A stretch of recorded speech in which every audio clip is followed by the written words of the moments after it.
السلام علیکم ورحمۃ اللہ وبرکاتہ۔ امید ہے کہ آپ تمام ہی حضرات خیریت سے ہوں گے۔ اللہ تعالیٰ آپ کو مزید خوش رکھے۔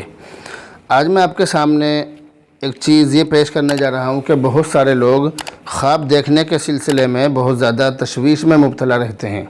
ہمارے یہاں پر عام طور سے ہوتا یہ ہے کہ لوگ خواب دیکھتے ہیں اور خواب کی تعبیر اپنے اپنے حساب سے نکال لیتے ہیں، اپنے اپنے دماغ سے خواب کی تعبیر بتلا دیتے ہیں۔ تو یہ کل میں ایک کتاب کا مطالعہ کر رہا تھا، خطبات حکیم الاسلام کی جلد نمبر 1 اور صفحہ نمبر 301 پر مجھے یہ واقعہ ملا۔ میں نے سوچا کہ اب تک اس کو شیئر کر دیا جائے۔ اس کے اندر ایک خواب ہے لیکن اس کی تعبیر دو طرح سے بتلائی گئی ہے، کیونکہ لوگ عام طور سے کیا ہوتا ہے جو سانپ وغیرہ کو خواب میں دیکھنے کے سلسلے میں لوگ اپنے دماغ سے کچھ بھی تعبیر بتلا دیتے ہیں۔ یہ چیز میں نے بہت زیادہ نوٹ کی ہے۔ مثال کے طور پر کسی کو خواب میں سانپ دکھا تو ہر آدمی یہی تعبیر دیتا ہے، ہر جاہل ان پڑھ گنوار آدمی یہی تعبیر دیتا ہے کہ تمہارا کوئی دشمن ہے۔ اس طرح کی تعبیریں لوگ عام طور سے دیتے ہیں۔ تو اس کے اندر یہ ایک خواب کی دو تعبیریں بتلائی گئی ہیں۔ علامہ ابن سیرین رحمۃ اللہ علیہ جو بہت بڑے معبر تھے، خواب کی تعبیر کے سلسلے میں بہت بڑے امام سمجھے گئے ہیں، تو انہوں نے اپنی کتاب کے اندر یہ جو خواب ہے یہ لکھا ہے، اس کی تعبیر بھی لکھی ہے۔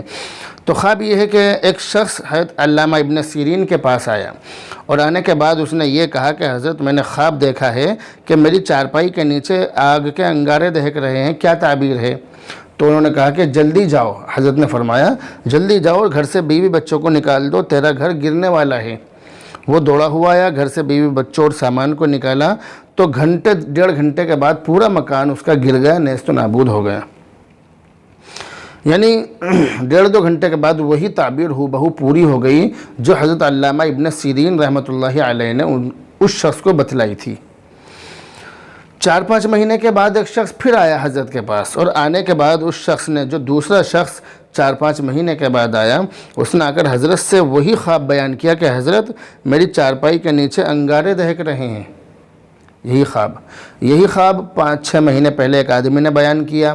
تو علامہ ابن سیرین رحمۃ اللہ علیہ نے اس سے یہ فرمایا تھا کہ جلدی جاؤ اور اپنا گھر خالی کر دو، بیوی بچوں کو باہر نکال دو، تمہارا گھر گرنے والا ہے۔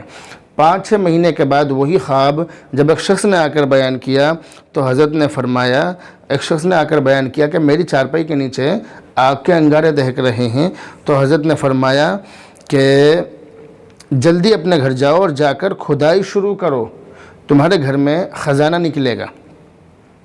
اس نے ایسا ہی کیا، گھر کے اندر اس نے جا کر کھدائی شروع کر دی تو لاکھوں کا خزانہ اور سرخ سونا، بہت مال اس کے گھر کے اندر نکلا۔ تو اس واقعے کے بعد میں لوگوں نے علامہ ابن سیرین سے کہا کہ حضرت خواب دونوں کا ایک ہی تھا، مگر ایک کا اپنے گھر گروا دیا اور دوسرے کے گھر سے خزانے نکلوا دیے، تو اس کی وجہ کیا ہے؟ تو علامہ ابن سیرین نے فرمایا کہ پہلے شخص نے جو خواب دیکھا تھا، 5-6 مہینے پہلے جس شخص نے خواب دیکھا تھا، وہ گرمی کا موسم تھا۔ تو گرمی کے موسم میں چارپائی کے نیچے آگ کا ہونا یہ بنیاد کا منہدم ہونا ہے، جو عمارت ہے اس کا گرنے کی طرف یہ اشارہ کر رہا ہے۔ اس لیے میں نے تعبیر یہ دی کہ تیرا گھر گر پڑے گا۔ اور جو دوسرے نے یہ خواب دیکھا وہ سردی کے موسم میں دیکھا، 5-6 مہینے کے بعد سردی کے موسم میں اس نے دیکھا، اور سردی میں چارپائی کے نیچے انگاروں کا ہونا یہ عظیم نعمت ہے، یہ بہت بڑی نعمت ہے، اس لیے میں نے اس کو یہ تعبیر دی۔ تو بتلانے کا مقصد یہ ہے کہ اگر آپ کو کبھی بھی کوئی بھی خواب نظر آئے تو اس کے اندر صرف یہ نہیں کہ آپ عام طور سے ایسا ہوتا ہے، آپ جو میرے پاس خواب بھیجتے ہیں، آپ نہ تو نام لکھ کر بھیجتے ہیں، نہ آپ اس کے خواب دیکھنے کا وقت لکھتے ہیں، نہ یہ لکھتے ہیں کہ مرد ہے عورت ہے خواب دیکھنے والا، اسی طرح یہ بھی نہیں لکھتے کہ کس وقت دیکھا ہے، کس موسم میں دیکھا ہے۔ ان تمام چیزوں کو بھی خواب کی تعبیر کے ساتھ دخل ہوتا ہے۔